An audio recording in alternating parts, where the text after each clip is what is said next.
Kia ora koutou, no mai, haere mai, and welcome to our community kōrero on the inclusive politics and potential of women's sports. My name's Maya Hall, and I'm the manager of Te Wahi Wahine or Tamaki Makaurau Auckland Women's Centre. I'm so looking forward to this evening. This sports kōrero has been in the works for a while, and I'm so happy and grateful that we've all made it here tonight. In just a moment, I'm going to hand over to our MC, Stacey Morrison, who will formally open with karakia and introduce you to our amazing panelists. But first, if you're new to Auckland Women's Centre's community, welcome.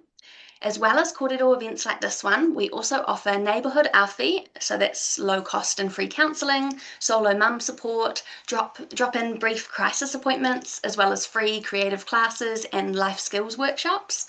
And we also do nationwide advocacy for women's rights. So we're currently campaigning against the government's removal of our world-leading tiriti-based and queer-inclusive relationship and sexuality education in schools. Those RSE guidelines are a vital tool for violence prevention, and it is an election year, so we've launched a petition to show both the government and opposition that human rights, including Indigenous rights, queer rights, and women's rights, are not negotiable. So please find the link in the Q&A at the bottom of your screen and sign that petition if you agree that we care about respectful relationships and the right for women and everyone to live free from violence. That's all from me, and I'm going to introduce you to the very talented Stacey Morrison. Over to you, Stacey. Tēnā tātou katoa, ko Stacey Morrison tōku ingoa, he uri a hau, no te waka o te aroa, no te waka o urua o hoki, e mihi atu nei, e mihi atu nei. Sorry if you just got a shock to the system and went, oh, 7 o'clock, and we're already right into it. Engari, e mihi nui ana ki a koutou katoa. Thank you for choosing to spend your evening with us and the most amazing panelists that we have this evening. So yes, to start us off and make sure that we bring our energy into this digital space, I will connect us to our female deities and all of the energy that they provide us and that they send through us continuously. So I'll call from above and I will call from below, and I will recite our whakapapa that helps us be the very essence of wahine. Karanga, karanga te rangi e tū nei, karanga, karanga te papa e takoto nei. Rarangahia mai te ira atua, rarangahia mai tua wahine. Ko hine ahuane, ko hine titama, ko hine te iwa iwa, ko au e tū nei, ko hine te ata, ko tātou e hui nei. Ue hā tau mai te mauri, haumi e, hui e, tai ki e. I'm sure you said it even if I couldn't hear you, but tae kie, bring us all together. We are allied, we are united in our purpose tonight. I'd like to thank Bridie, who is our interpreter for sign, for NZ Sign right now. Bridie, I'm trying to speak slowly and that is hard for me. So I hope that I'm doing a little better than usual. I am mindful of your beautiful mahi and very appreciative. Engari mihi tonu ana kia koutou katoa. Thank you so much again. You may notice that if you have tried to say something, your microphone isn't working. So that's just an automated system. But we do have the Q&A opportunity. So you'll see the Q&A function there on the bottom right as I'm looking at it. And I see that people have already been taking that opportunity. So we have set aside that we'll have our kōrero to 8 o'clock, have a break for anything that you'd like to do for 10 minutes, and then we'll come back and have 20 minutes for Q&A. So I hope that we can get to your questions as much as possible. I'll also try to weave them in where I can. Ka pai? Also, I'd like to remind you, we have our feedback questionnaire, which is important for the Auckland Women's Centre so that they know what they can do in terms of offering these events for you. So please make sure you get a minute to do that, maybe in the intermission, because I know you're very good at multitasking. Nō reira, e karema. Thank you all so much for coming to what we are going to do tonight. A wānanga called Not Just a Game, the inclusive politics and potential of women's sports. This is, of course, a huge kaupapa, so we're going to get straight into it with our incredible speakers that I will introduce you to. But you already know, that's why you're here. They are the people who no doubt enticed you to join tonight. So that's Kate Weatherly, Alice Soper, Mere Rangihuna, and Camille Nakhet. E mihi tonu ana kia kōrua, Jamie and Brady as well, who are our interpreters. So maybe if I set the scene and we think about 2022 and that joyous moment, there we were at Ngāna Wai, Eden Park, then Ruby Tui is leading the crowd in Tūtira Mai Ngāiwi when the Black Ferns won the Rugby World Cup right there at Eden Park. I get goosebumps just thinking about it. So that was nearly 4 years ago. I know it will be burnt in the memory of the young people that I helped that night stand on the stage and support Benny as she was singing in Te Reo Māori. And it was just such a memorable moment and something I think all of Aotearoa and our sporting entities celebrated, and how different it was that the Black Ferns would have that moment of celebration with an openly gay athlete singing in Te Reo Māori, with the crowd just caught up in that joyousness and also in their champion efforts. And then you start to think, okay, so why is women's sports just so much cooler than men's sports? Have we ever seen that? When it comes to a male equivalent of an openly gay All Black being able to do that, ka aroha hoki, and maybe they'd want to, but we're not in that place as yet. So why are women's sports so much cooler than men's sport? That's basically the papai that we're going to ask tonight. And how cool is it? Because there's still external barriers. And what are the internal areas of concern in women's sports? Where should we continue to probe and find the sensitivities and maybe what we can all do in terms of making our sports a little bit more supported, cooler, and enabled, and also inclusive. Nō reira tuatahi nei, I'll turn over to Alice Soper. Born and raised in Te Whanganui Aotearoa, she's been playing rugby in Wellington women's teams since she was 13. And as she says, rugby was her childhood sweetheart. I should say as well, Alice, I did used to play. It's obvious I was a prop as well. But these days she's doing her best to promote that sweetheart of her childhood to everyone and anyone, and make sure it's not stuffed up by the Blazerati of the NZRFU. She's written columns, she gives interviews, she's just amazing, and confirmed by Camille's niece as funny as well. So Alice, kei hea koe, where are you? Tell us about where you are tonight and where we are joining you from or to. Kia ora koutou. He uri au no Ngāti ko te rangi, Ngāti Airihi, Cornwall hoki. So my people are from Scotland, Ireland and Cornwall. E tipu aku oku mātua e Gore, but my parents are from Gore. Engari ko au he puti puti e Puawai, e roto e te whanganui a tara. But this beautiful blossom bloomed in Wellington. Ko Alice Soper tōku ingoa, tēnā koutou, tēnā rā tātou katoa. So hello everyone. I am speaking to you from the most beautiful part of Wellington, which is actually just outside it. I'm in Wainui o Mata this evening, and that's more than enough from me to begin. Ka pai Alice, kia ora. Mere rangihuna no te taitokerau, ngā tihine and ngā puhi, but I'll let her tell you more about that. Over 30 years of amazing and high-profile sports leadership. I never quite know which position she might be in at any given time, including on the field. I've seen your prowess in action. She's managed several high-performance teams, including Māori football, Aotearoa senior team, Bay of Plenty women's rugby.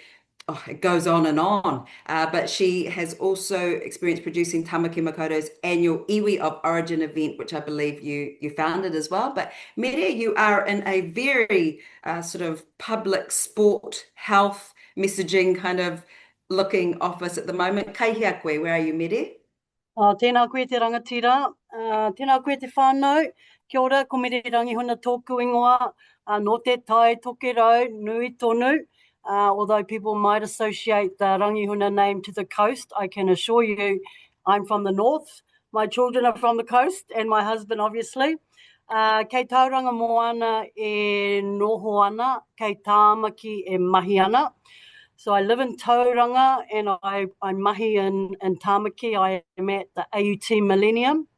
Active Sport and Recreation is my employer, although I've only got one more day in the role. And then I haere tonu hoki mai ki Tauranga to reprioritise whānau. So, but today, whānau, I'm excited to be joining you from Tāmaki, way out here at AUT Millennium. Thank you for joining us. Kia ora. Kia ora, Mere. Ka tahi ka huri ki a koe Kate. Kate Weatherly is a two-time national mountain biking champion, winning back-to-back 2018 and 2019, and she's an advocate for equity and inclusion in women's sport. Kate transitioned in her teens and because of that, has received transphobic death threats as a high-profile sportswoman and inclusion advocate. So when the international cycling rules on transgender participation changed in 2023, without consulting those most affected, Kate was no longer eligible to compete internationally. But she was an ambassador for the Rainbow Games in Auckland in 2024, and in her professional engineering career as a medtech product developer, I'm going to say that like I know what that means, she leads Fisher & Paykel Healthcare's Rainbow Inclusion team. But today she has a white background behind her. Nō reira, mihi ana ki a koe, Kate. Where are you coming to us from today? Kia ora whānau. I'm actually from F&P's head office in East Tamaki, and that's because it was either have a nice meeting room white background or my flat. And I felt that this would be more appropriate for the kōrero that we're planning today, which is very exciting. Kia ora, Kate. Tēnā koe. Thank you so much. Staying late at mahi as well, but I feel like a lot of you do that anyway.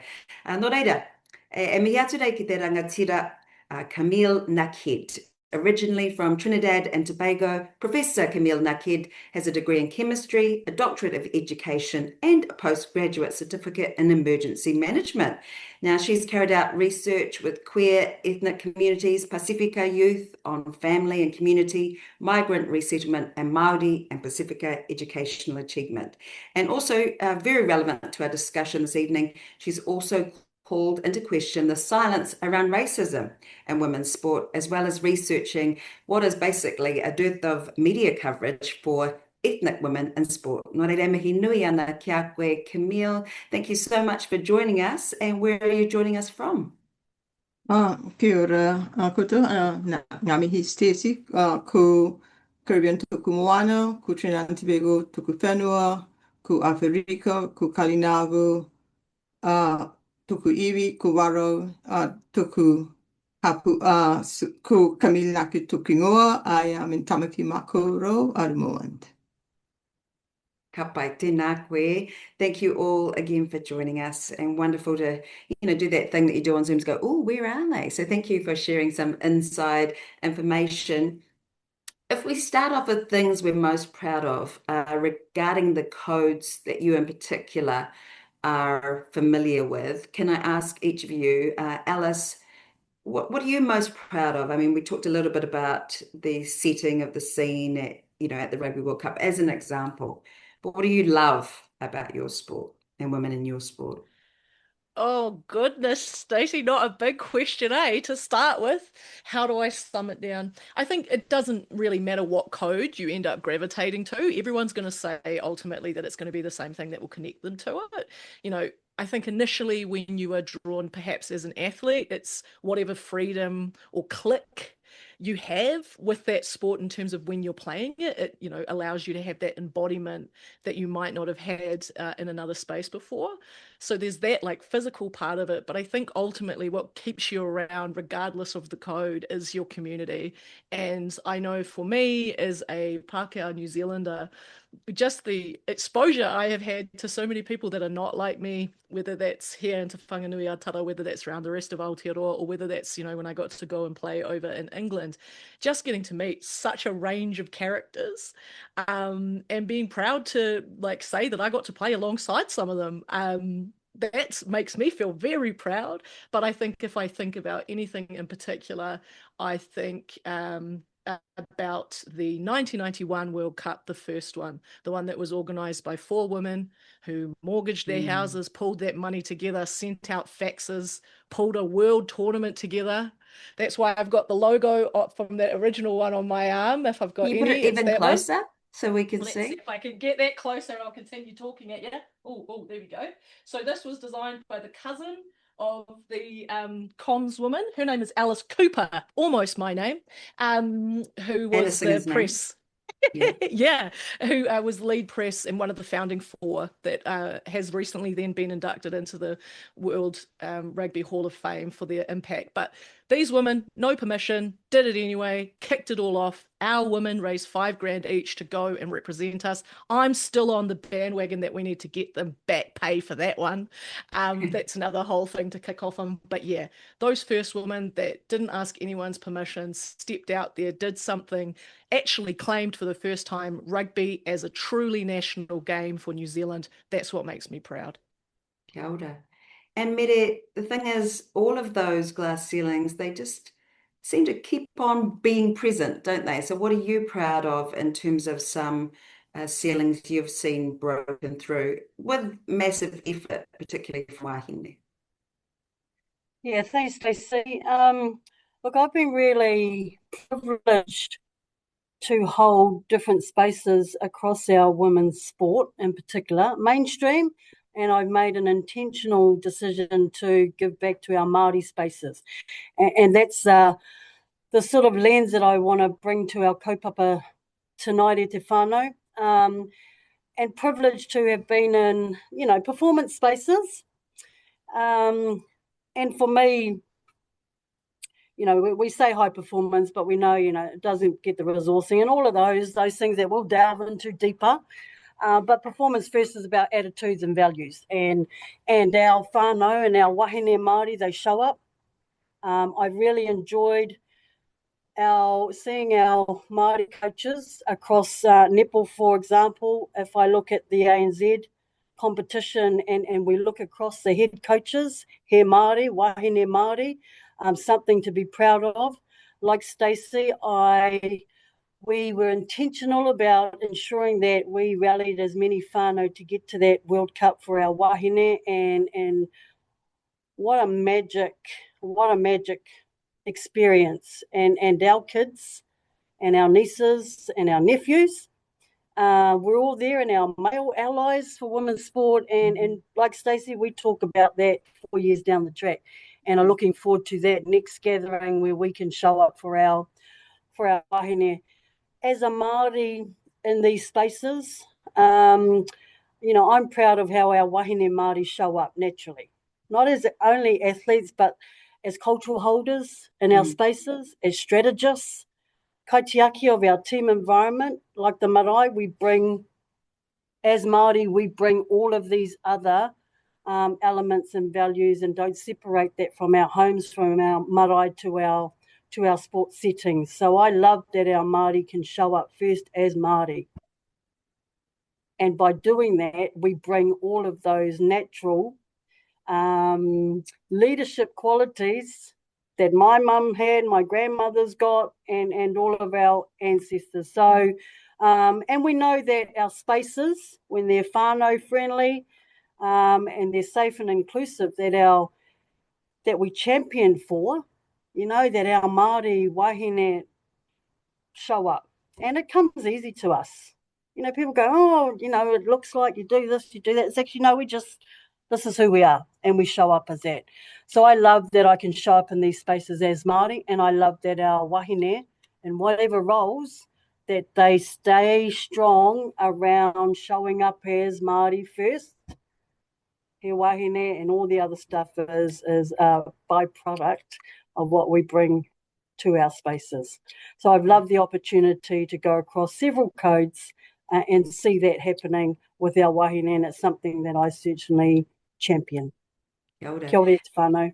We're going to speak to Camille about racism in sport, and also I'd like to follow up our expectations of female athletes and wahine Māori to be all of the things, which often happens.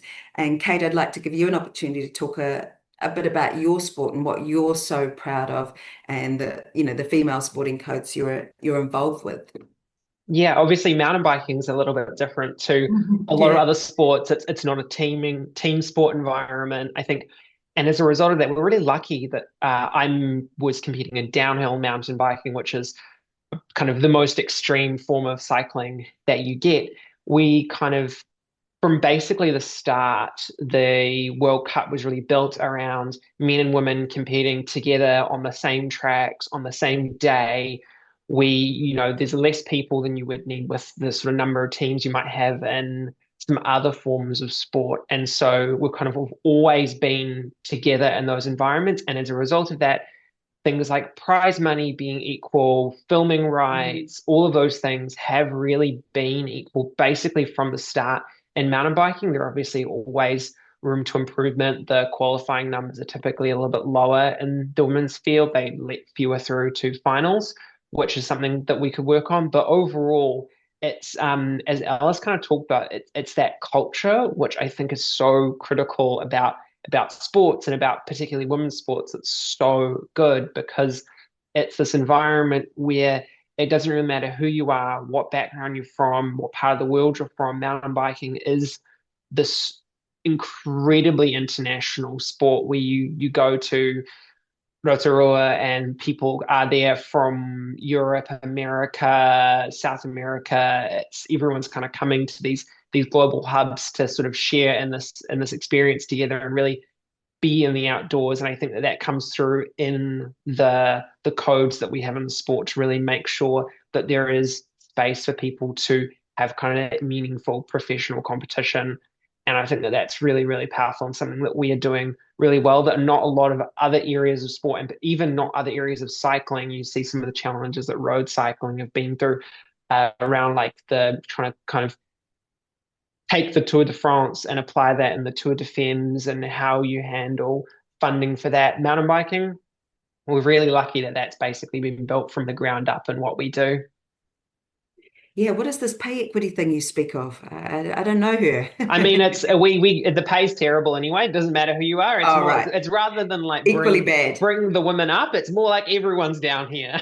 Oh, okay, right. That makes more sense. But so was it really mindful? I did just a quick point on that. Was it really mindful from the beginning that it would always be equitable?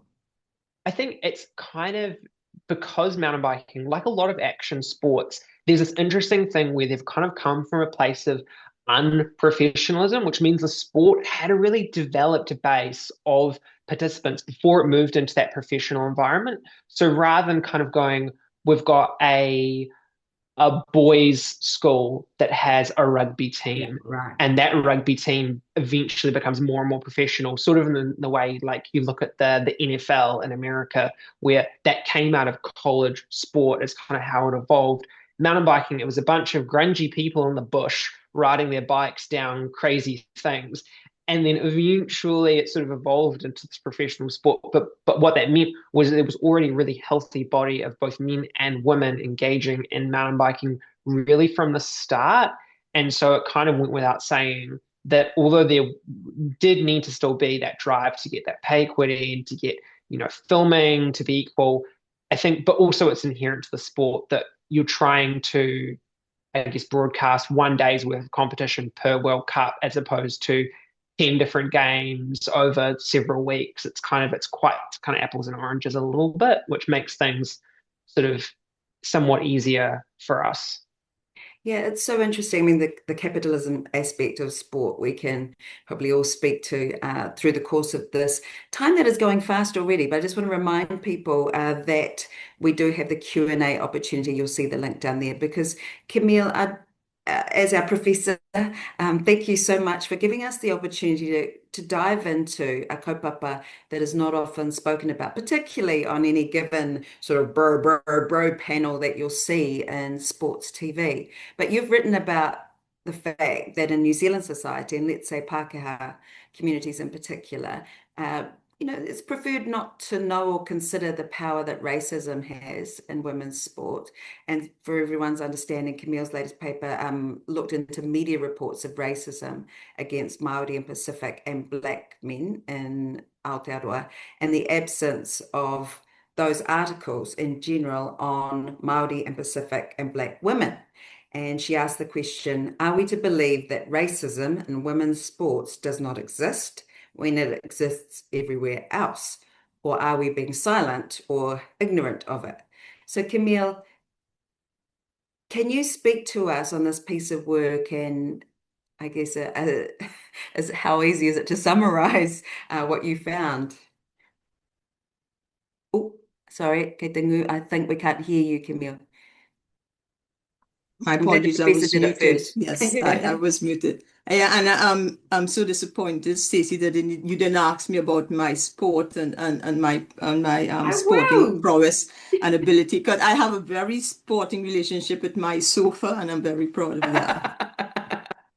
Go Um, for it. no, look, the reason we looked, it was Dion and Inari and I looked at it, and there were a number of media articles about racism faced by our Maori, our Pacific, some of our black male athletes, and the fact that there was so much on it speaks, of course, to a very patriarchal society, and I know this is a feminist space here, but it also speaks to the fact that, well, if this is happening in the men's space, in the male space, certainly it is being experienced by the female athletes also, because you know very little about the racialized experiences of female athletes, and we do not know if it exists. There's nothing written about it. There have been a few media articles. I know the Black ones you talked about. The Black ferns, there was they talked about a lack of cultural sensitivity. Grace Nweke, who'd experienced racism, talked about overcoming racism in netball. Even as recently as 2024, when the Black ferns who withdrew from participating in the pre-game hacker. But apart from that, there's very little evidence to investigate the existence of racism or the extent to which it impact these athletes. And so it is reasonable to hypothesize that if it's happening to the males, it's also happening to the females, because I think in Aotearoa, the desire to believe that our Maori, our brown, our black female athletes don't face racism aligns with that misleading perception we have of Aotearoa as being a racist-free country, and we like to believe that this sports is a melting pot of everybody. But we know that to not be true. And by doing so, that complicity serves to abrogate sporting organizations of any responsibility or action that might need to be taken to expose and challenge racism. So did you find it's about the intention to want to do a story about that? So what is the difference of, like, say, who's an example of a male athlete? Is it someone like, Israel Adesanya, that they might speak of racism towards him, and yet a female Maori or Pacific or black woman in Aotearoa wouldn't get that? There's no intention or desire to do an equitable kind of story. Yeah, but the thing, and that's the thing, Stacey, we don't know. But that lack of attention to the racism experienced by these athletes, if it is happening, needs to be addressed for a number of reasons, because without that information, we don't know, we are unable to determine the impact that racism has on keeping our Maori, our Pacific, our black athletes out of the sport. And if we fail to acknowledge the presence and impact of this racism, we will be unable to remedy the harmful impact on it. And it means also that if we ignore the racism against our female athletes in these areas, it suggests that the concerns of women play a far less important role in society and warrant less attention and redress. Now, when you ask about, they will talk about Adesanya, but they wouldn't talk about female athletes. And the other panel members talk about getting into the sports and enjoying it. I think that's really great. But I think in this space, even though there's patriarchy in this feminist space, it's also a problem, because feminists feminists will also agree that it's not a level playing field when it comes to sports profile, sports in the media, because male athletes get most of the attention.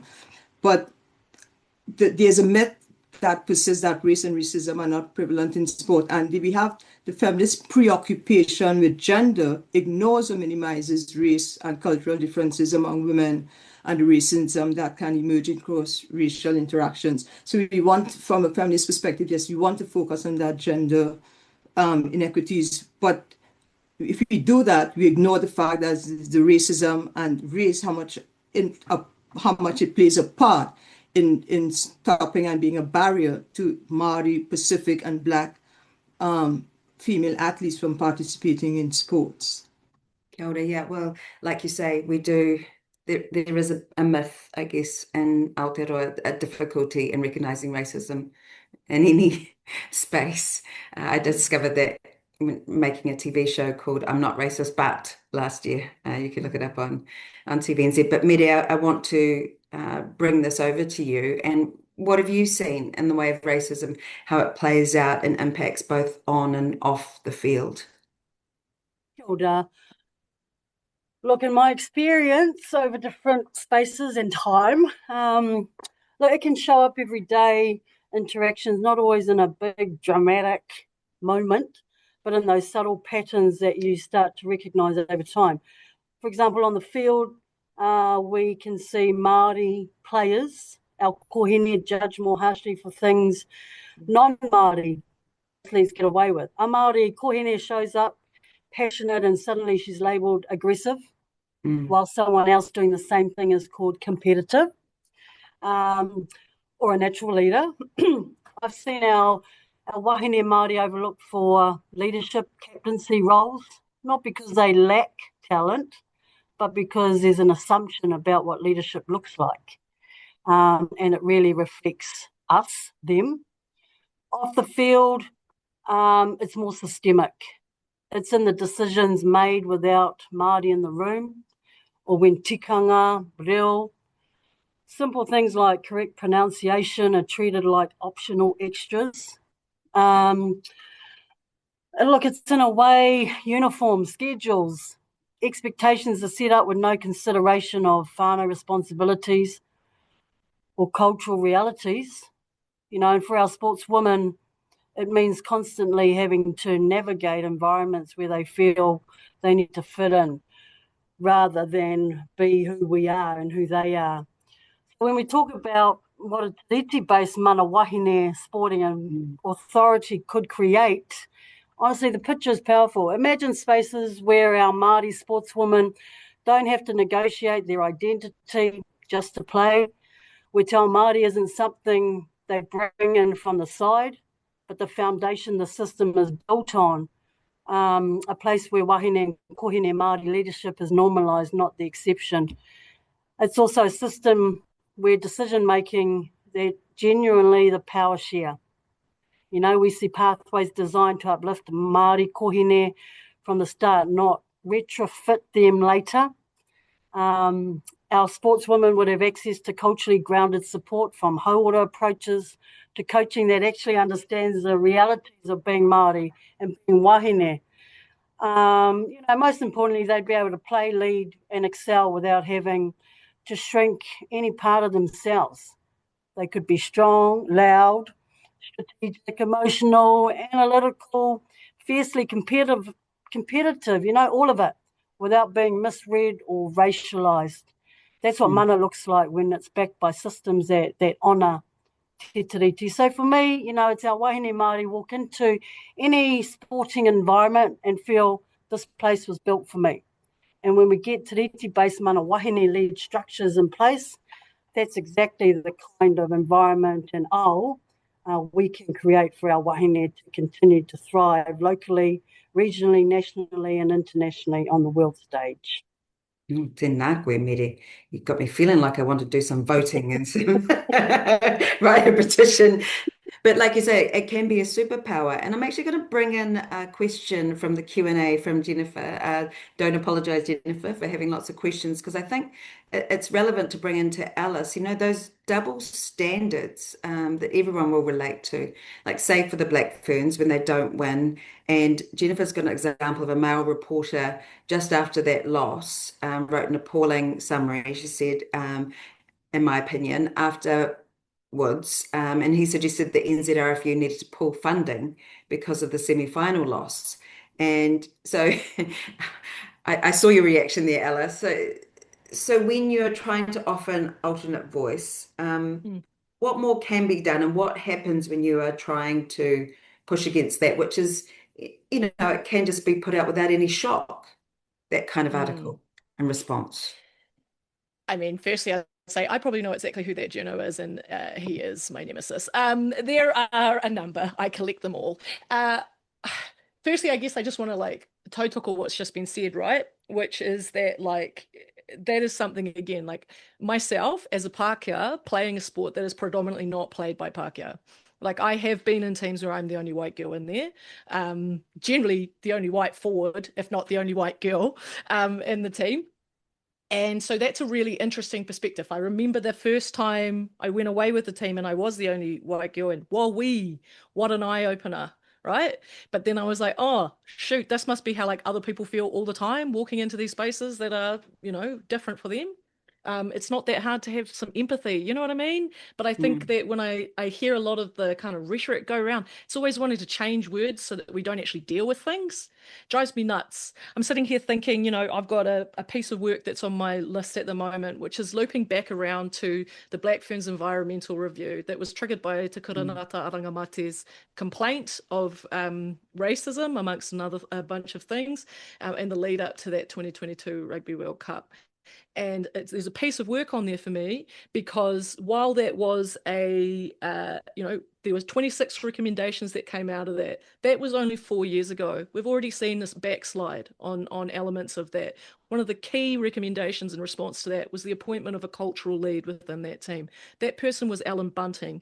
Alan Bunting then carried that role when he became the head of the whole team, when he became the director of rugby. He's now moved on. That role has been disestablished. And when I asked direct questions to Whitney Hanson about that in the first sit-down interview I got with her, she said, oh, we have a range of worldviews. You might have a range of worldviews, but you do not have a range of races in that coaching setup. It is predominantly white. If you look at who is running high performance sports in rugby, it is all white. They're talking about rewriting programs and things at the moment. My question to them remains, what are you doing to avoid walking into the same lack of cultural competency, aka racism? Stop calling it a lack of cultural competency. It's racism.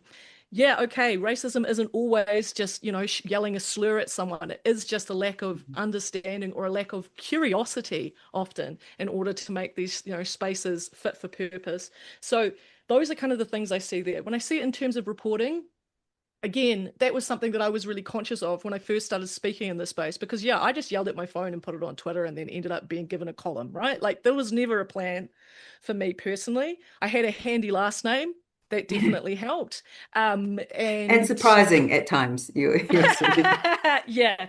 A handy last name that definitely helped, but also like being white definitely helped, right? Like, and I'm fully conscious of that. I was allowed to be a lot more bolshy. I was allowed to be a lot more outspoken. I didn't have a contract they could take off me, so that was a win because I was in the domestic league. We didn't pay domestically until a couple of years ago. So they couldn't take money away from me, but also I knew that my whiteness always would provide me with more security than it would some of my teammates. So that's then my responsibility, right? Like with privilege comes responsibility that you then need to offer that for each other. When it comes to like what we want from media, I mean, it's just all I can tell you is last year I sent myself to the Rugby World Cup. I had pitched to multiple platforms. I'm the only specialist in women's rugby who writes on this regularly. I'm the only women's rugby specialist in this country who writes, and I could not get a gig going into what is the biggest World Cup we've ever had. And so how did I end up funding it? 2 businesswomen. They saw that I had sent myself there. They came together, they funded me, they sponsored that trip. And so I just want to also put that wheel always back to us, like when it comes to, if you want to support people, click and share and do all of that good stuff, but you can also direct fund. You have more influence than I think you have, and you need to understand that men's sport was entirely built on an old boys network and is still primarily funded that way. There is not a commercial case for men's sports any better than there is for women's sports. So if you understand that, you understand that what we need is an old girls network. Was that answering that question? I went off in 100 different ways. Okay, right. Yeah, the old girls network that we never hear of.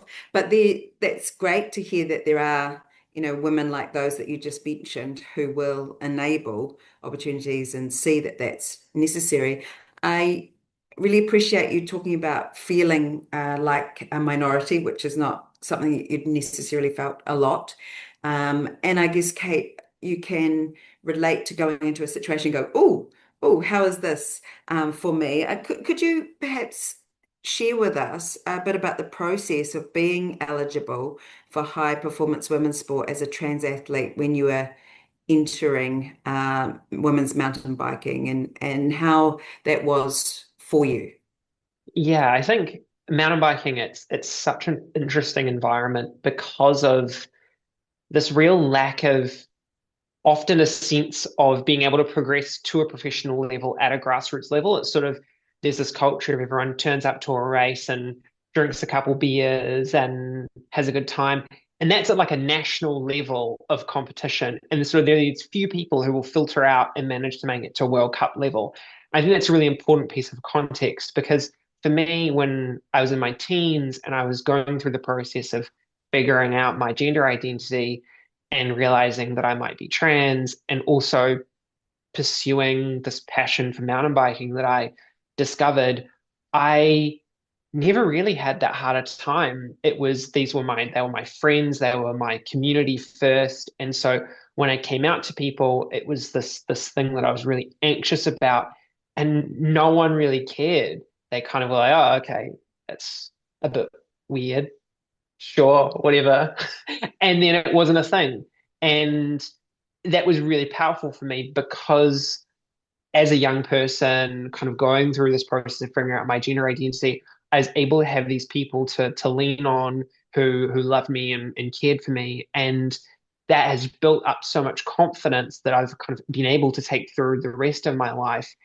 And it wasn't really until I started getting some better results in races and kind of got nudged by, at the time, actually, our national governing body. They basically went, hey, you are eligible to compete at an international level. You're getting some really good results. Much in the same way that anyone who is kind of in that grassroots level of a sporting environment, and as they progress into the more kind of elite level, you have someone, often a mentor, an older athlete, or someone in that high performance center who kind of sees some potential in someone and gives them the support through. And it sort of wasn't until that point that where I really started dealing with some of that backlash and that kind of, I guess, lack of understanding around that there were rules that dictated the eligibility first and foremost, but then also that I was eligible to those, that I had at that point been transitioning for several years prior to the point where I'd swapped over, and then prior to the point where I'd started getting some better results. And I think the mistake that we made then, and that so many of us are making now, is kind of shutting down the conversation. I think it was you, Alice, who spoke about this before. This kind of sometimes these conversations can be really uncomfortable. And it's whether it's gender, whether it's race, whether it's social class, making sure that these environments are accessible actually means having some really challenging conversations. And that's both us and other people going, there's got to be a way to work this out. And for me, it's kind of looking through the experience I've had as a trans woman in elite sport. It's going, oh, I wish that the scrutiny that we as trans women have experienced had more positive outcomes for women's sport. It's you look at the US, you look at our own government, the scrutiny that has been focused on trying to stop men competing in women's sports. If we took that energy and we applied it to equal funding, equal coaching programs, we improved our high performance sporting networks across the board, both for men and for women, everyone would be benefiting from applying the energy in that way. And I think that that was the thing that was really hard for me, is going, I'm feeling like an outsider and I'm dealing with a lot of this kind of contention that is around this. And yet I wish we could apply that in a way that is uplifting everyone, not trying to remove a specific group. That's such a good point about difficult conversations, and that the current government has removed guidelines for trans inclusive sport, for community sport especially. It is hard to find guidelines, say, at college sport level. So in terms of having those conversations, I guess I'd like all of you to jump in. Camille, you've talked about what happens when we don't have studies in certain areas. So, to your point, Kate, how do we focus energy on the right things? Does it have to be political, or what are some, I guess, clever or innovative ways you've all thought about how we can focus attention for growth and progress in areas where it's needed? I'm looking to see who's they're going to take their mic off.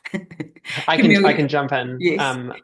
I think actually I can relate that to I've really benefited from the challenges that I've experienced kind of in the sporting environment, now being able to apply them in a corporate world in my engineering work with Fisher and Paykel, and kind of going, hey, these are the challenges we faced here. How can I apply them here and learn from them and grow?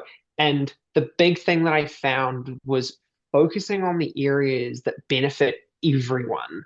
It's being able to go, hey, here is say there is a sporting facility for a local community that is having some challenges. If we can direct funding to that, and we can go, hey, we can boost these facilities, we can improve these facilities, and we can also take some of that funding and get some female coaches in, try and kind of build up a better environment for everyone that also helps get more girls and women into that space and engage with that sport.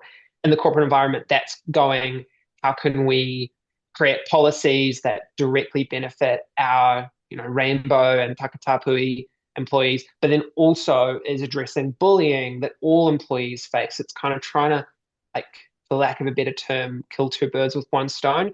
And when you do it like that, it's often easier to get buy-in, and it kind of removes some of the discomfort from those conversations, because it goes, she would really like a better tennis court. That would be really great. And you know what? If we took 20% of that funding and we applied it here, it's such an easy sell that it means that you can get into the place where you can have some of those tougher conversations about actually getting towards equity.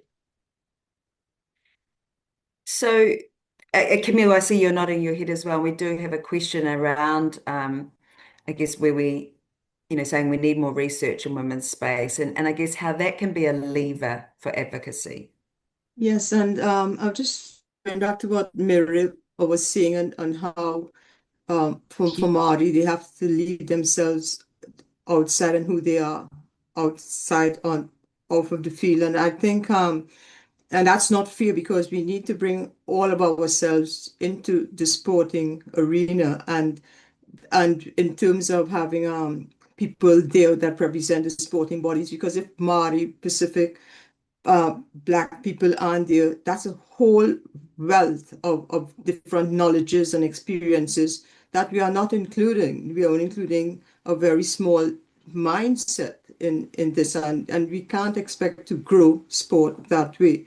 But in terms of the research, and I can only speaking from that sort of researcher perspective, we need research on women, on Māori, Pacific, Black women of color, that focus on their strengths and their coping styles rather than just their deficits. As Mary pointed out, they behave in a certain way, it's aggression, rather for others it's a competitive streak. So we need to look at things that focus on our strengths and our coping styles. I say our, meaning I'm putting myself as an athlete. We know that I'm not, but that's okay.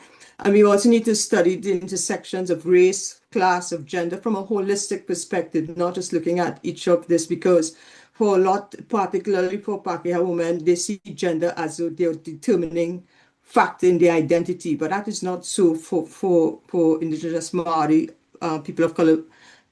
There is more to that than gender is not the main identifying perspective for them. And we need to encourage quantitative and qualitative research that focuses on the variety in each ethnic group, because if Māori, Pacific, African, Middle Eastern people, they're not homogenous groups. And we need to look at the variety within those groups and look at those differences rather than just compare one racial or ethnic group in comparison to white or Pākehā people. So those are some of the areas I think that we need to look at. Kapai. And that sort of relates to what Mere mentioned earlier as well. We know that coaches, They definitely don't have as much diversity when it comes to top coaches getting paid a lot of money in our most widely watched sports. Media doesn't seem like there's been much movement really. When you look at particularly in rugby, and Alice, you might have, some kōrero on this. But even I was thinking about the women's NRL. You don't see where are the female coaches in there. So, Media and Alice, could you speak to that about the lack of diversity in coaching and management, and why and what we can do from here? Medi, I'm taking that nod from you to jump in. Yeah, kia ora. Okay, so yeah, I have written Expert before about auntie eyebrows, yeah. yeah.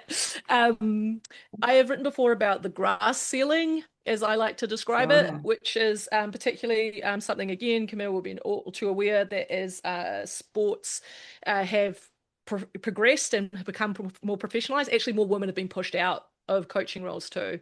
And women are more likely to be in the grassroots spaces because actually women are smart, okay? Like aside from anything else, women are smart and they know that they'll go to where the most need is. Like that's often what drives coaches, I believe. We have this conversation about ambition bullshit. It's actually about being smart enough to look at it and love this thing so much that you know that the difference between you not turning up at your local club is whether your club has a team or not. Whereas like your province will still have a team. Your super thing will still have a team. Your country will still have a team.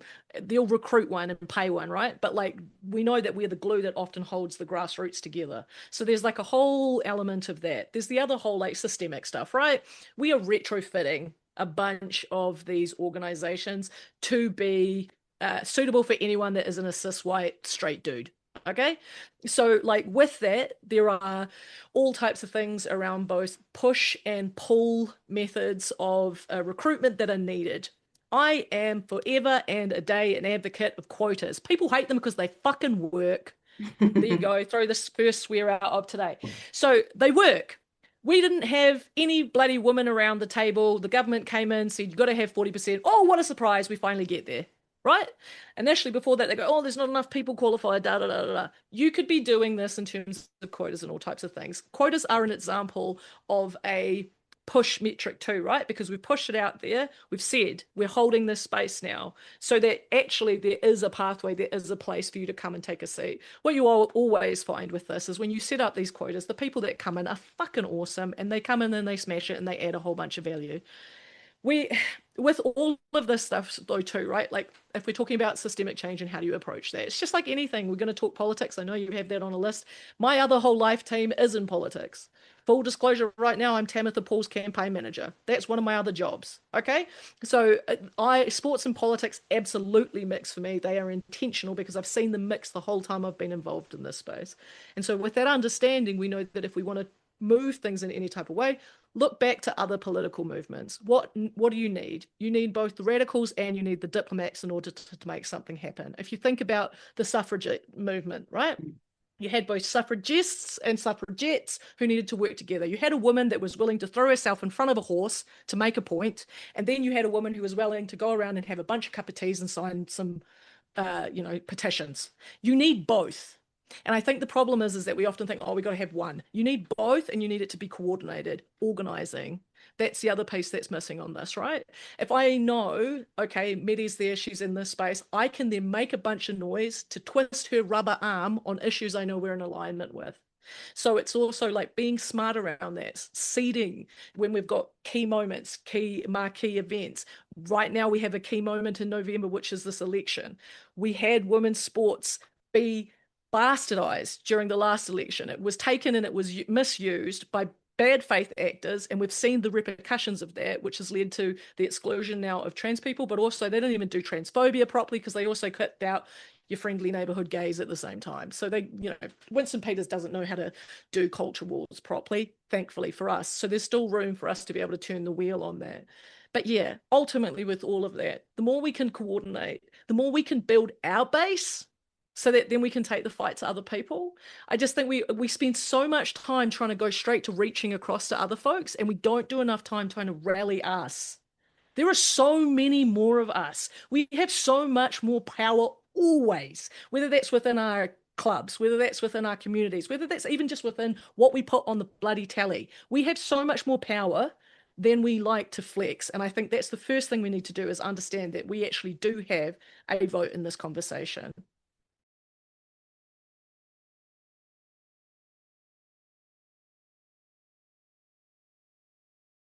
Stacey, you're on mute.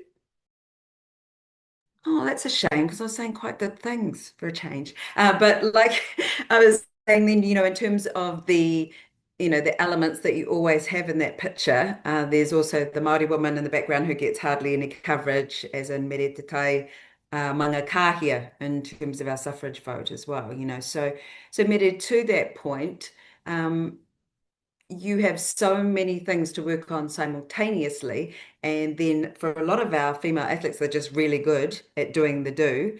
So it's a life stage thing and then trying to fit children in there. So whose job is it to do this political systems change that we have just all talked about and identified? Tēnā koe. The first one who owns it is me. And so when I'm in my spaces, I'm quite intentional and deliberate about being the system change in the system when I'm there, in the roles that I hold, in the spaces that I hold. And so I've got to own that and step into that first and foremost and lead that out. I'm not about waiting for somebody else to do that. So I strategically love being in there, and then you miri it and massage it, and all of a sudden we're making these changes while we're in there for the betterment of, in my case, the teams that I've been really blessed and fortunate to manage, is how do I use that space to influence the system change for that moment in time, for that group. So it's my responsibility to bring that and show up and do that within the system that we want to change. So we all own that, and we all have a responsibility, regardless of the spaces that we hold, to make that change there and there, in that moment, in that kōrero, in that conversation, rather than waiting for somebody else.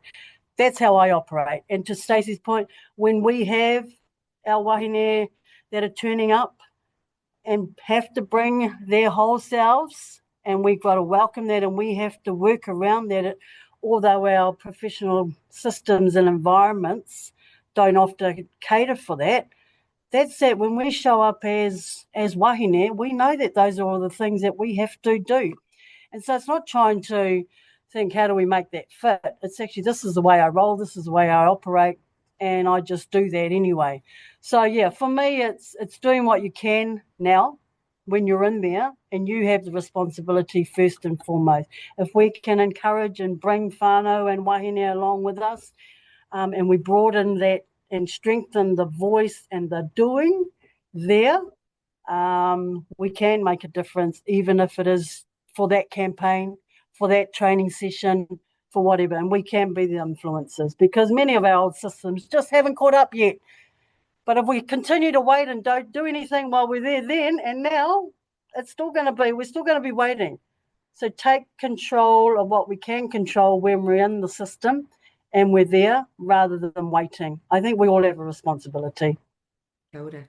And compete. I think that's your point as well, with the snaps to that, Kate. Be there, compete, be the change, I guess, be the system change. So we have unbelievably made it to 8 o'clock already. So we are due for a 10-minute break that we will stick to strictly. It's what we call Māori time, right on time. And so you can have whatever you need to do for the next 10 minutes, but it'd be great if you did take the opportunity to write questions in the Q&A function, and then we can make sure for the last 20 minutes, that's what we focus on. Because you're all amazing speakers, I'd love to give you more time, but also to our speakers, if there's something that you go, oh, I need to pick up more on that, we can do that in 10 minutes time. So although we will stay here in presence, you are welcome to take 10 minutes now. And also remember, we have a Q&A, but also our feedback link that we'll give to you as well, if you can spend some time on that, because I know you're very speedy. Okay, te kaumenetsi, 10 minutes, we're on the countdown. Kia ora tātou.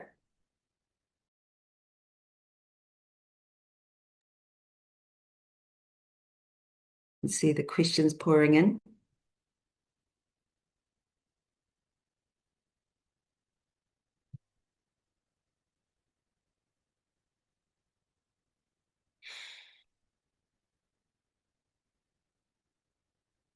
Now, Maya, I might just ask if there's like, oh, look at our people all still staying here.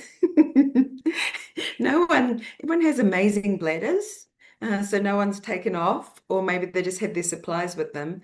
Maya, is there anything else you need us to do in this next 10 minutes, or are you seeing people dropping off, or have you changed your mind? Kei Akwe, over to you. Kia ora, Stacey. Kia ora. Everyone is definitely still Oh, listening and around. I'm sure they're off grabbing a cup of tea or using the wharepaku. So yeah, feel free to everyone to take a moment. I can see some cool questions coming through as well, so that's exciting. Can you see them okay, Stacey, on your end? yes, I Wonderful. can. Tēnā pai. Let's have a look at Lauren's question down the bottom, and if we can just sort of ready ourselves to answer that. What role do we need men to play, particularly cis men, in this movement to see significant change, if any, I guess. Okay, now I've talked myself into it. I will go off for a tiny second.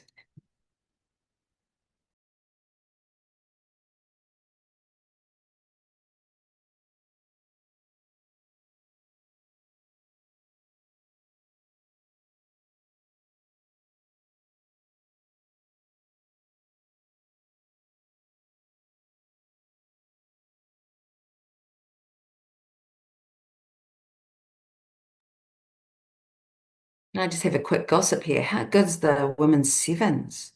Wow, that was Oh, just did you joyous. read my column from last week then, Stacey? Because I was Yeah, literally laying out because I was like, it's shocking if you think about it. They have only really existed as we understand them right now for the last 10 years. They're yeah, basically only a decade old as we currently understand them. And that's insane. They have a 90% win record. That's like the All Blacks love selling their shit. They've only ever got to like 73. yeah, Black Fern Sevens, they had 73% against Australia, and they're our closest rivals. Like, it's ridiculous. The turnover that they've had between the last Olympics and now, and no drop in standards. They lost only one on the last series. They're ridiculous. They're a yeah. ridiculous team. But beautiful to watch. It's just like, here's a masterclass. Absolutely. Kate, was that Crankworks you were talking about, by the way? Is it Uh, in terms of like the professional the, events the downhill or and Rotorua? Yeah, I mean downhill and Rotorua has been around like since the 90s. Crankworks is like a particular event, but people come to Rotorua from all over the world just to ride. yes, yeah, I think that like there are these great events like Crankworks, but I think a big part of mountain biking is just getting to experience kind of like hiking, but for people who have a bit of a problem with adrenaline and need a lot of it. It's like same vibe, but kind of bit of a bit different. But yeah, Crankworks is cool. I did it for years and years and years. A great event. yeah. I was a little bit. I couldn't picture the course, when you started going up the gondolas, and then they were cutting something, and I was like, what is this thing gonna look like? And then it's amazing. It's a little bit, they've cleared a lot to do that, but it is amazing. Yeah, Yes. it's this year was particularly interesting actually with Crankworks. There was a lot of injuries. It was a tough year. So it's kind of a yeah, it's a tough sport, that's for sure. Stacey, I was just Kia ora. looking at Megan Lee's question there about research and resource inequity, and I think that's I don't know in terms of research, but I certainly think there are a number of barriers to Maori Pacific, the Miller category, Middle East and Latin American African, Asian people because of accessibility, economic practice, things are expensive, availability, proximity to fields, safety, getting home at night, absence of role models. Those are things I think need to be researched so that to reduce the inequities that exist in sport at the moment, because only certain demographics can play certain sports because it's expensive, because the parents can't drop them, because the parents don't have to work at all or two jobs. So I think that's because I really think we're only getting a small percentage of our women in sports because of those factors. Yeah. And I hope Megan's with us at the moment. Could you also tell me what sort of institutions are best positioned to do that research? Like, what about when I see Meda's at the Institute of Sport? I mean, is it just as valid to have, white papers like that, or where would you like to see this research coming from? I think anybody who can do research, do it. For research myself, I do research what we call affirming methodology research. So it's we don't the way I look at research is culturally relevant.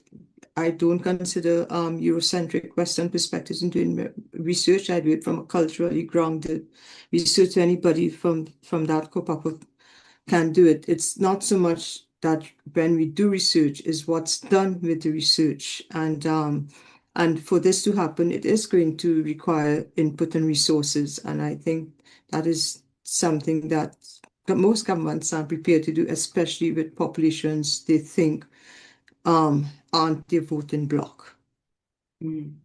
Luckily, Megan is here still. Thank you. Kia ora, Megan.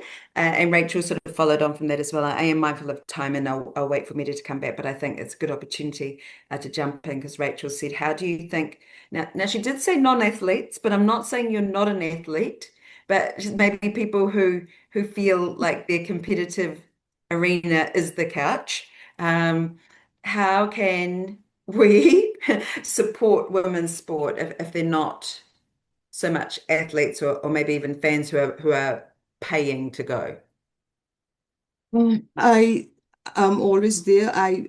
When the Blackburns were playing, I bought tickets just because no one was buying tickets. I live out in Henderson, the best place to be. So I was one of the few people out. I just bought tickets, and then I encourage everybody I know to, even if I didn't go, I'll go to the stadium and I'd say give my tickets to somebody who's Maori Pacific ethnic. So I bought all those tickets. I bought tickets just to support it. But the one thing that I thought our women didn't speak out enough is that even though I supported the Black Ferns, the media was horrible towards. I think it was the team from England, and the way they described them and the things that they said. And for me, that should not have been allowed, but no one said anything about it because of that nationalistic spirit that sort of superseded fairness and kindness towards one another. So I think, sorry, Alice had a hand up. So I think, it's we can't sacrifice one thing for another. Kia ora. Yeah, the intersectionality is coming in a few ways. Alice, you look really poised. Yeah. I'm just wanting to jump in because I think there's two interesting things that are floating around what Kim was talking about there. One is if you're not a fan of sports at all, I also just want to tell you, you're probably just not a fan of men's sports. I'm not a fan of men's sports. I hate men's rugby, not necessarily the game, but the culture around it. I will not go to a game. As a queer woman, I feel unsafe.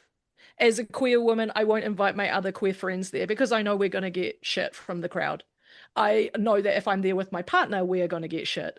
The last time actually we went, it happened to be unfortunately a double header, which don't even get me started, but was after the Hurricanes Paua had made their stand the week before, had done their haka. We got our bags checked. They tried to take our flags off us. They tried to take our things off us. We refused. But anyway, we left after the women's game.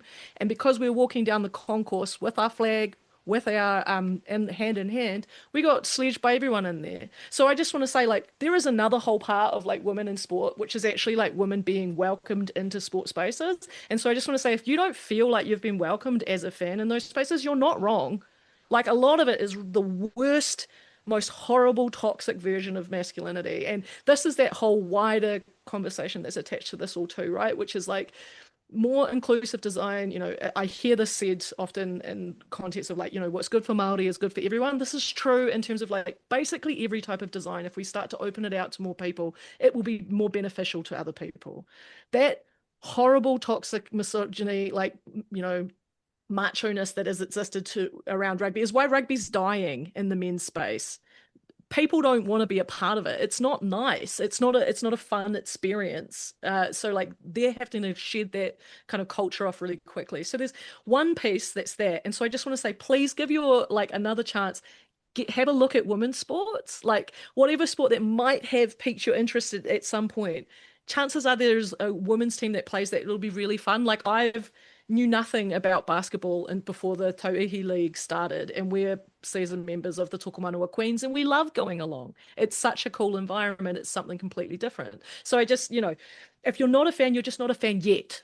I'm convinced. Believe me, I will convince all of you to find a sport that you will love. It might be curling. You never know. There's so many. It's like not liking any sport at all. There's so many. Like we can get you there. So there's that piece that's like that thing. But yeah, we can always be doing more in terms of then, yeah, if it's absolutely no way in hell, never, never, never, then yes, funding other people and supporting them to follow their passion. That's absolutely a way that you can do it. And understanding that when you're doing that, if we're talking about waves of feminism and the ways in which they intersect with the waves of sports participation, there is like a direct overlap.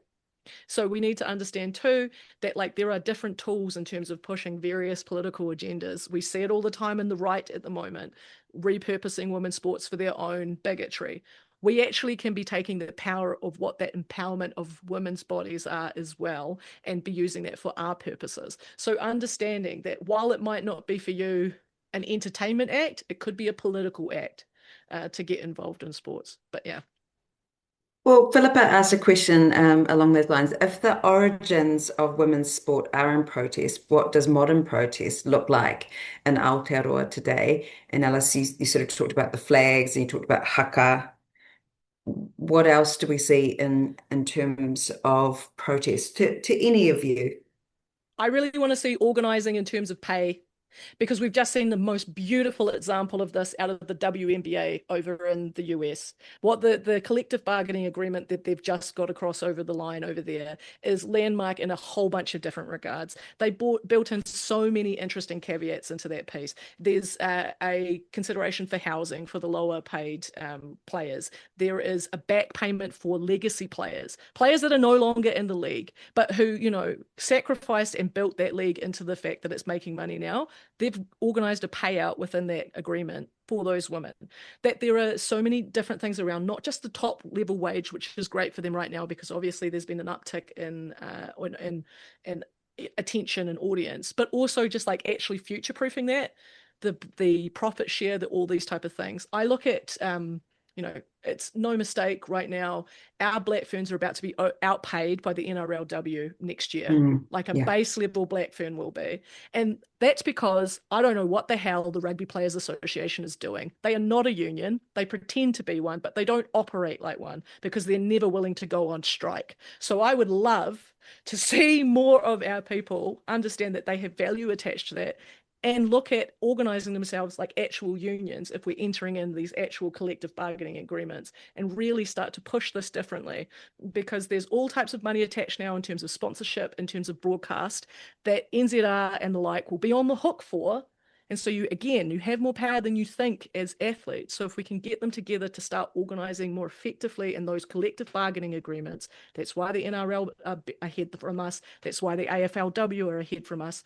Their landmark deals of 2022 that are about to be re-signed in 2027 and make them even richer than they are now. Alice. Sorry, Alice, if I can. Jump in? Yeah. Sorry, Alice. Equity sounds really good in principle, theoretically, But if it's anything like academia, and I'm pretty sure it is, the only people that would benefit from that would be Pakeha women. Because while pay equity and pay parity is getting women's pay equal to men, the pay equity among women themselves is a great disparity, is more disparity between Pakeha women and Asian, Middle Eastern, African, Maori, Pacific women than between white women and white men. So I think if you're addressing pay equity, we start with those that are the lowest paid because as some of you have pointed out, I think and Mira again has pointed out, if you look at those holding any kind of senior leadership roles, it's mainly Pakeha. And if anything has to happen, and I think that has come on the backs of Maori and Pacific and people fighting for women, but the only women to benefit have been Pakeha women. So I say if you are going to address pay equity, look first at those who are on the lower levels of that before, because I can tell you they will not pay Pakeha women money if they do not, if they pay Maori women or indigenous women, but they will pay Pakeha women more without paying the rest of us. But they will not pay the rest of us without paying Pakeha women. So I say if we have to address pay equity at all, let us start with those that have less. That's why the Players Association is so important to me, because there is massive exploitation in terms of the player base right now, and who is primarily the player base within within the rugby system, within the NRLW. It is Māori and Pacifica women. So I'm really concerned that when we're looking at that in terms of what our wage rates are going to be, that is where that organising needs to happen. If we're talking about the tiered system that exists within the Black Ferns wages, when I talk about that base rate for the Black Ferns being less than the NRLW, that is primarily the one we are offering to our young wahine Māori who are coming into that team at 19. And there are, again, within those collective bargaining, I'm really concerned about the wider piece and how we are looking after our people. Super Rugby Opiki is like on a collision course with disaster. I think it's a case of if not when, we're going to have a mental health issue in that space. The terms of those conditions of those contracts, making women be on 7 days a week but only paid for 4 of them, is hugely concerning to me. And it's a flat rate that they pay everyone, right?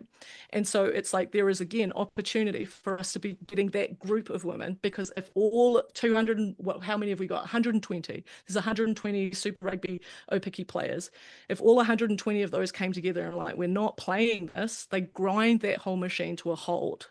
And that's, again, where I'm just like, at some point, we can keep saying thank you for crumbs, but like we're not going to get where we're going to. I guess we all just go to rugby league, which is what's happening right now. Well, yeah, and like I've got a couple of young, athletes as my daughters, and my son's in the development system in the NRL. And you look at their clubs and their leagues clubs, and they've got these entities that are restaurants and they're pokies, to be honest. And there's just all that money that's in there and the volume of people. But I want to speak about the new generation. And Kate, I'm just mindful you've got your mic off. Can you remember what you wanted to say? Yeah, I actually, I think talking about that kind of process side of things and what that looks like, and also to Megan's comment about men bringing more attention, therefore deserving more pay. I think this really speaks to what you were talking about, Meta, where like there is protest and celebration. I think often we focus on sort of I guess like the negatives that are being faced when, as we've talked a little bit about, like women's sports are so fucking cool, so cool. And celebrating the unique benefits that we all bring, whether that is being loud or compassionate or having such a unique team environment that comes from femininity or comes from being Māori or Pacifica. I think it's that kind of thing that often there's real power in showing that off and going, hey, here's something that makes us really, really fantastic. And you really see that playing out in free ride mountain biking, which is mountain biking where people do crazy tricks and stuff and backflips and whatnot. And the men's side of the sport is just crazy. The level is so high that basically no one is doing anything new because the risk is so high. But women, there's all this new funding for women. There's all of this new growth in the women's side of the sport. And it's way more exciting because the year-on-year improvement that you see from the athletes is massive. And it also shows that you have someone like Red Bull, who they have Red Bull Rampage. It's a big event in the desert. You'll have seen the videos on YouTube. They went, look, we give 100K to the top man. We're giving 100K to the top woman. From the first competition where the women were competing, they were getting the same amount for that prize money. And the quality of the riding has just gone through the roof. Like I said, year on year, it's just incredible. And it's like a practical demonstration of that. You give adequate funding and people execute on it. And I think it really highlights the point that actually it's got nothing to do with men bringing more attention. It's if you give women focus, they do amazing things, and it's celebrating that. And I think that celebration kind of is a form of protest. Kia ora. It's like Black Joy.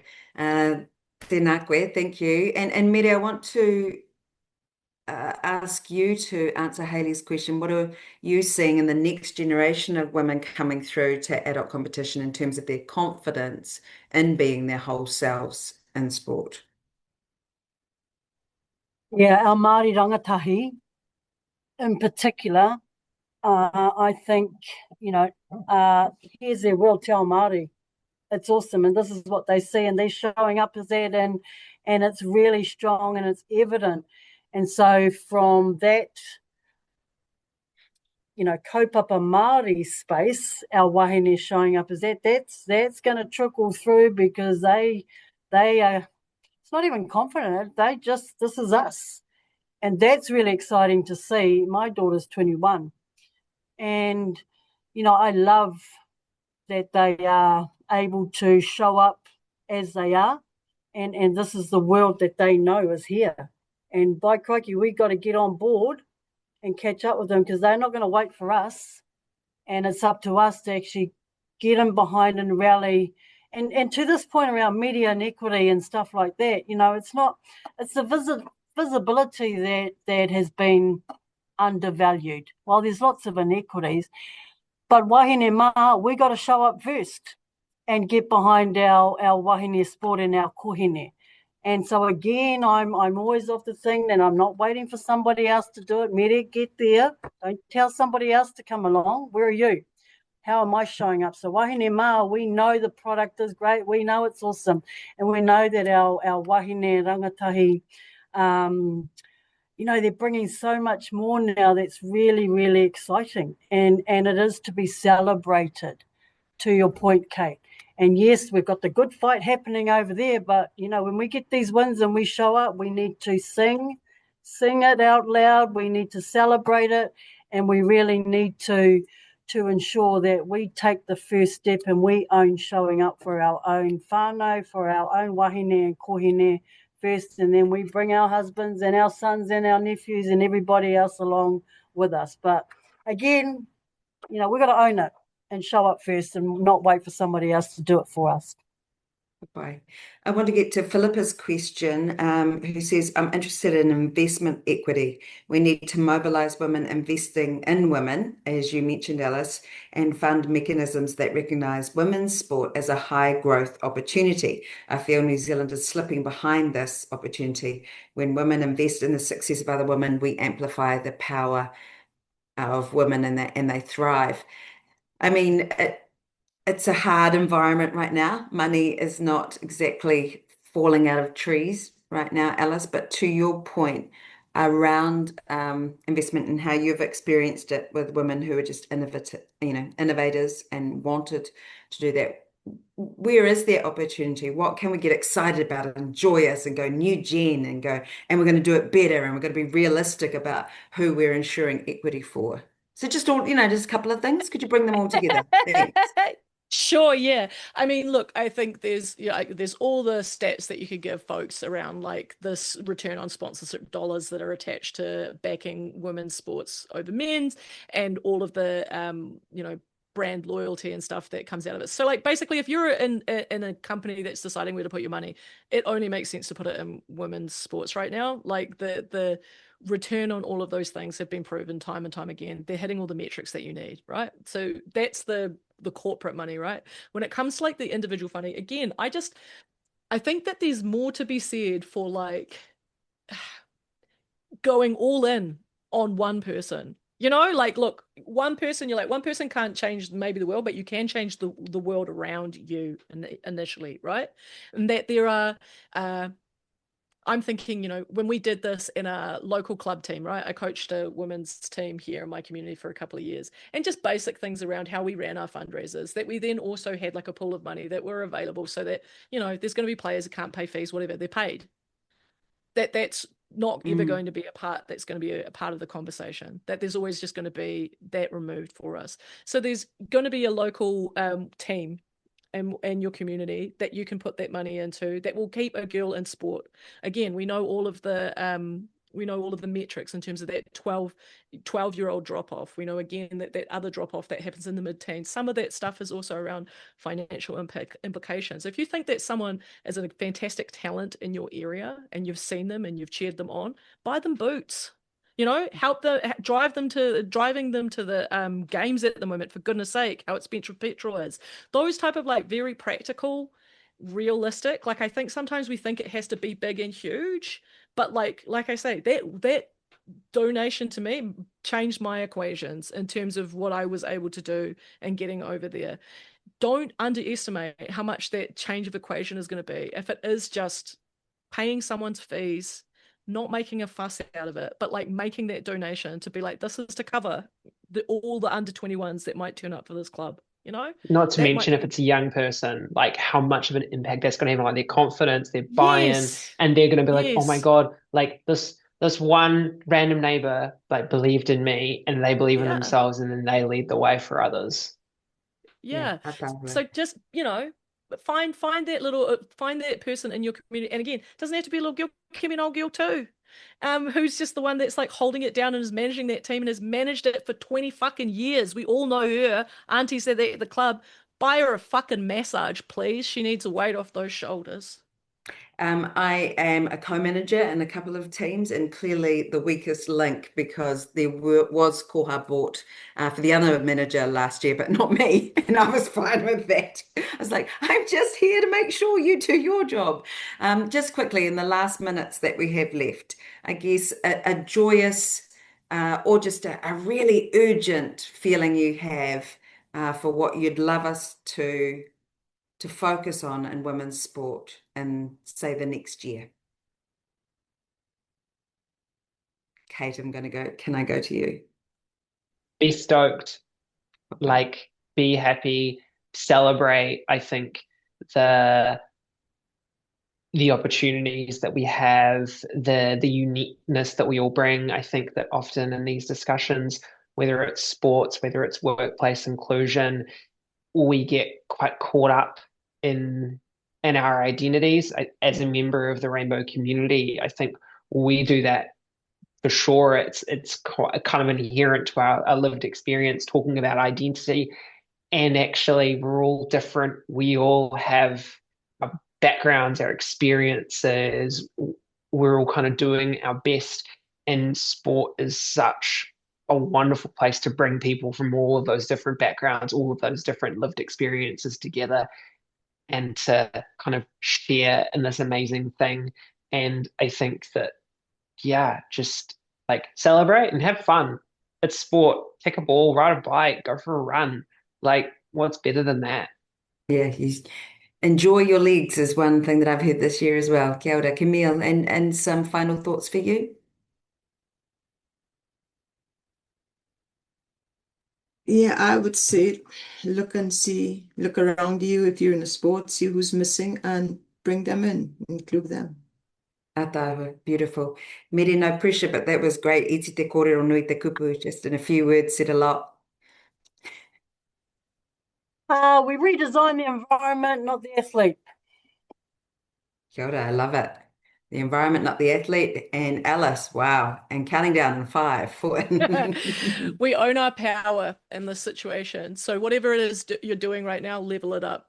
So if you're just interested because you've come along because you wanted to learn about something about women's sports today, find the team that you're going to cheer for this season. Find the team, get amongst them. If you already have a season pass and you're doing that, Find a way for you to bring other people with you. Follow all of the athletes that are in that team that you're a bunch of fans of. If you're already doing that, write to your teams, put that pressure on them, tell them what you want to see, be the fly in the ointment, be their squeaky wheel that gets the grease, put the pressure on them. If you're already doing that, talk to your politicians. It's an election year. Make women's sports an election issue for all the right reasons. And if you look at all of that, if we all level up and we work together as a chain, we can pull this in a better direction. Tino pai, he pai hei kupu whakamutunga, great last words as well. Tēnā koutou katoa, thank you so much for joining us. I love this comment on the Q&A. Excellent discussion. Wahine mā, great lines, great thoughts.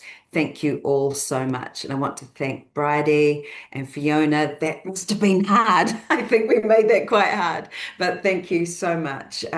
Just please note that we're going to have the Q&A feedback survey. So that will be brought into the link that you have been seeing tonight. So please take a moment to do the feedback. We really appreciate it as well.